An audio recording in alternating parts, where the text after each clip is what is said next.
Here goes. My first attempt at being an auto journalist.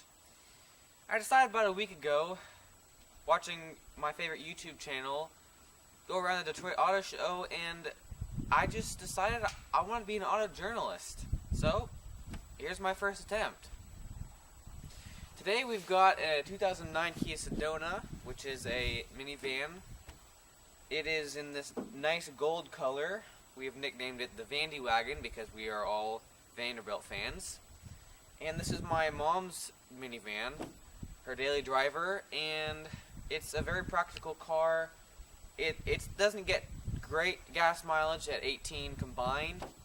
I think it's about 21 highway and 16 city. It's very practical, like I said, with 141 cubic feet of total space in the back if you remove all the seats. And so it's just a great daily driver, very reliable, with a V6 engine under the hood. And so I'm going to take you through the entire car, and then you're going to take a ride with me in the car.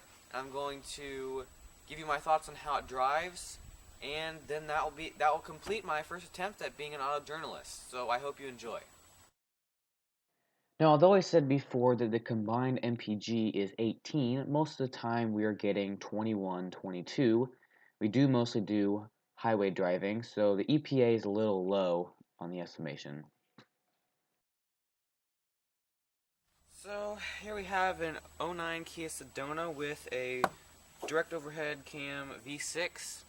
It's a pretty nice engine with 250 horsepower and also 253 pound-feet of torque, so it's actually got more torque than horsepower. It's pretty reliable. The 08 Sedona we had before got over 200,000 miles and before it was totaled, so it's pretty reliable. The 0 to 60 time is quicker than most minivans are, but I mean it's not a sports car, so it's 8.12 in that area. Motor Trend and Motor Week and all the different sources have different times. It's around that general area though, so it just depends on the source. But yeah, this is a pretty nice engine here, pretty reliable and pretty powerful for a small minivan like this from 09. So this is the LX trim. It's not the base model, but it's not the EX trim, which is the top of the line, all options completely loaded. So we've got cloth seats and manual seat adjustments, and also the seat raises. I just found that out about a week ago. So because it's not the EX, we don't have Bluetooth. That wasn't standard yet, being an 09. We do have Sirius and XM, and also an auxiliary cord input. That's nice. So the steering wheel's not leather either, but it's not exactly uncomfortable. It's a pretty nice material. I'm not really sure what the material is, but it's not leather. So we've got auto down windows, which is always nice. Every time I go through the drive-thru though, I wish it had auto up. We've got dual climate zones for both the front and the rear. We've got plenty of storage compartments in here. So we got 6 cup holders in the front by itself, and we've also got 5 cup holders in the back, so that's a total of 11 cup holders in this 3-row minivan.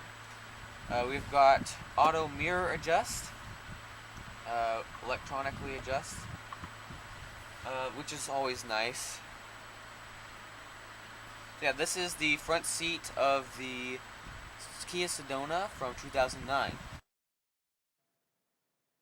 As you can see right here, there are a little over 88,000 miles on this specific model. The interior feels cheap with a lot of plastics and, like I said before, cloth seats. It's put together very nicely. There are no squeaks or rattles, anything like that, in the front seats. So although it's cheaply made, it's not cheaply put together. So now we're in the middle seat where we've got 2 captain's chairs with no option for a middle seat here. And I know in a lot of minivans, at least nowadays, they have an option to put a middle seat right here. Being the LX model, we don't have climate controls in the back. We do have nice storage pockets here, and that's pretty much all the features in the back. We've got cup holders in the doors, and that's pretty much it in the middle seat here. So now we're in the very back with the third row, and then the third row we have 3 seats, so you can fit 7 people in this van. We do have a nice storage compartment on this side with 1 cup holder, and 2 cup holders on this side with no storage compartment. We've got the dome lights, and in this one, like I said before, there's really no options in the back other than a dome light and cup holders. So now we're in the very back of the van where you put all of your luggage, and we've got about 13 cubic feet of space back here, and it's pretty nice. I just found out that there's actually a car charger port right here, which is very nice if you're tailgating. And on this side we don't have one, but we do have the jack.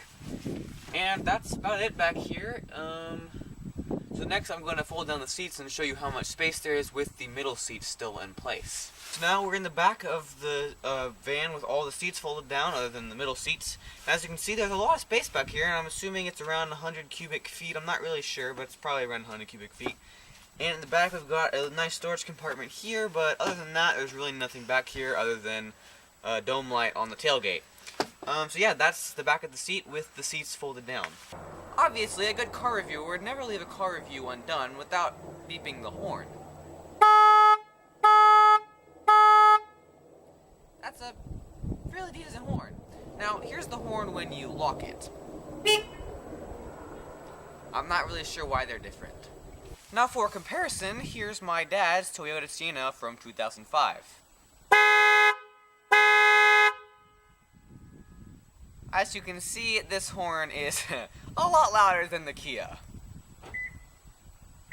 That's the locking noise. As you can see, it's a lot nicer than the Kia.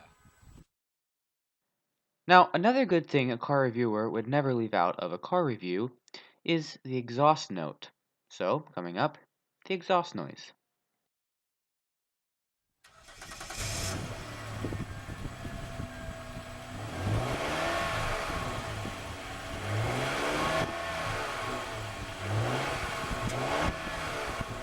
Okay, so now we're driving the Kia Sedona, and first off, I'd like to mention that the turning radius on this car is definitely not the best. If you're looking for a car with a tight turning radius, you're not going to want this car. Next off, it isn't a very, I don't think they really put that much effort into sound deadening. Now, the tires on this car aren't the best tires for the car. The best tires that we've found have been Hancocks, just to be a little bit of help there if you're looking for tires. Well, like I said, there's a lot of engine noise. You can probably hear the engine noise. Road noise, like I said, is going to be affected by the tires a lot, but there's not really any sound deadening. Also, the suspension is more sporty than you would expect from a minivan. There's not much body roll really at all. And like I said before, it has an 8-second 0 to 60, and that's a pretty good time for a minivan like this. So yeah, it has some get up and go. Like I said, it's a minivan, so it's not a sports car, but it does have sporty suspension. It's not the smoothest ride. Pretty decent car to drive if you're looking for a inexpensive minivan. This is definitely a good one.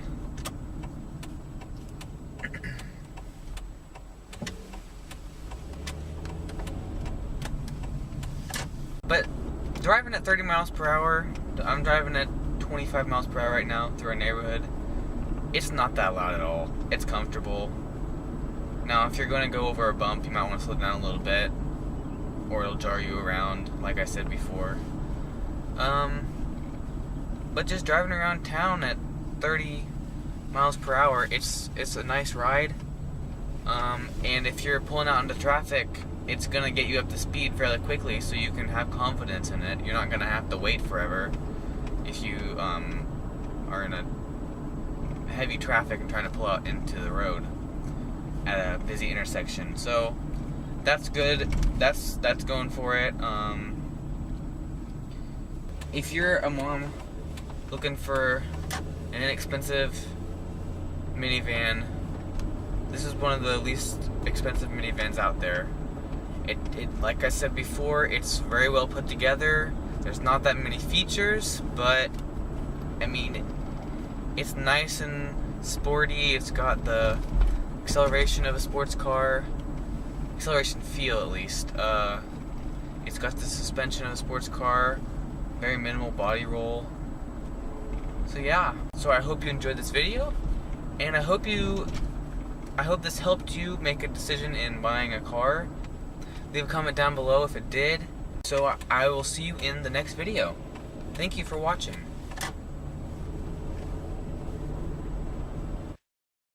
Thanks for watching my first car review.